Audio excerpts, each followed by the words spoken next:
This is an STC Optics Astro Multispectra filter. It is a light pollution filter, and I have been looking for a light pollution filter for quite some time. After some research, I decided to buy this particular one from STC Optics in Taiwan. This one is for a Nikon Full Frame camera because I use the Nikon D750, which is Astro modified and is a full frame camera. I would like to point out that I am not affiliated with STC Optics or any of their subsidiaries in any which manner, and I'm not receiving any monetary benefits from making this video. This is purely a video to show the contents of this box and how to apply this filter to the camera before using it for night sky images. A review of the filter would follow in a future video once I'm able to get out and actually take some pictures with it. So let's go ahead and open this. I've already cut open the box. There's a foam in there which actually houses the filter itself and a little box. So let's see what's in the box itself. Okay, there is a sensor cleaning swab in there, which is good.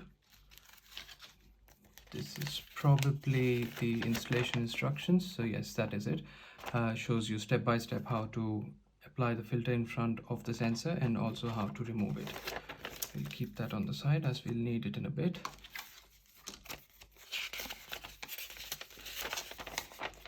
That is a graph showing the properties of this particular filter. Wherever this line hits baseline or approaches baseline is where this filter is actually stopping the light from entering to the sensor. Somewhere here would be the orange light which is emitted by the sodium lamps, which are most common in our night skies, and somewhere here where the baseline is approached is probably where the mercury lamps light would be. I don't think I've seen any mercury lamps in a long time anyways. Now this filter, I have to point out, will not block any light from the LED lights that are gaining more and more prominence in our night skies.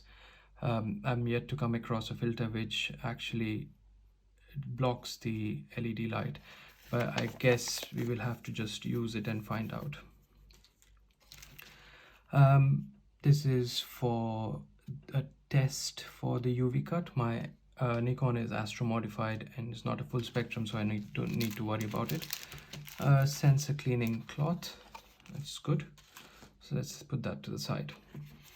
So here is our filter itself. It comes in this very sturdy foam which protects it, which is good. Let's go ahead and open this box, and this is the filter itself. Let's take that out. So STC Optics say that the filter itself is pretty sturdy and that the frame is made of an anodized stainless steel which has a Teflon coating which prevents any scratches to the equipment.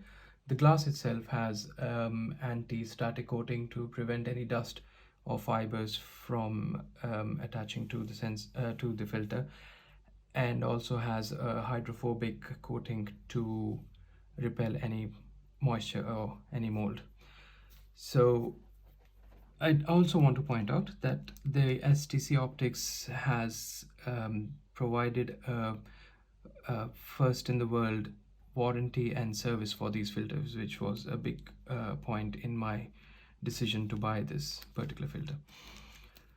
So let's go ahead and see how to apply this filter in front of the sensor. It might be a good idea to open this.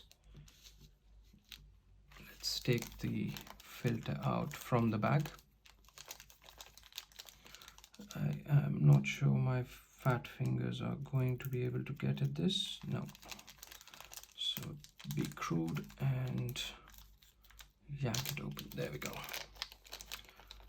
Good. Let's slowly take this out.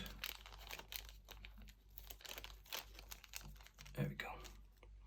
So the filter has two edges. this one has a curved edge which kind of goes into where the curved edge in front of the sensor is, and this is a raised edge which helps us to take it out. So let's go ahead and see what we need to do. So choose a clean space without wind. I'm in a fairly clean space without any wind. Turn on the power and press live view. So let's turn the camera on and turn live view on. So that's on now, and it locks up the mirror, so we can at this point go ahead and remove the lens. I don't have a lens, only a cap on the body, so I can take that off, and you can probably see the sensor inside here. So let's put that down. Slide the clip filter into the camera. So again, this edge is what goes to the bottom. So if we go and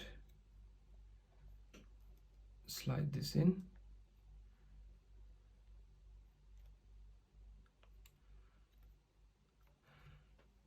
that's fairly easy.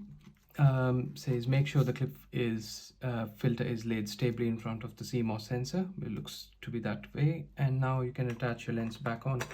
I'm just going to put the cap back on here, and we are good to go. So now that the filter is applied, you can go ahead and take your night sky images as you normally would, and hopefully the results would be a lot better than without using the light pollution filter. So next, let's see how to take this out. So camera again, and you can remove your lens. In my case, I'll remove the body cap. Hook your finger just there, and you can just take it out like that. That was fairly a simple process, and you can put that back on.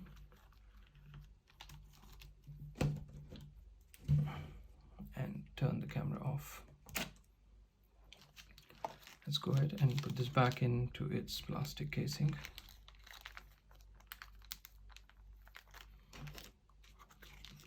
Put it back in.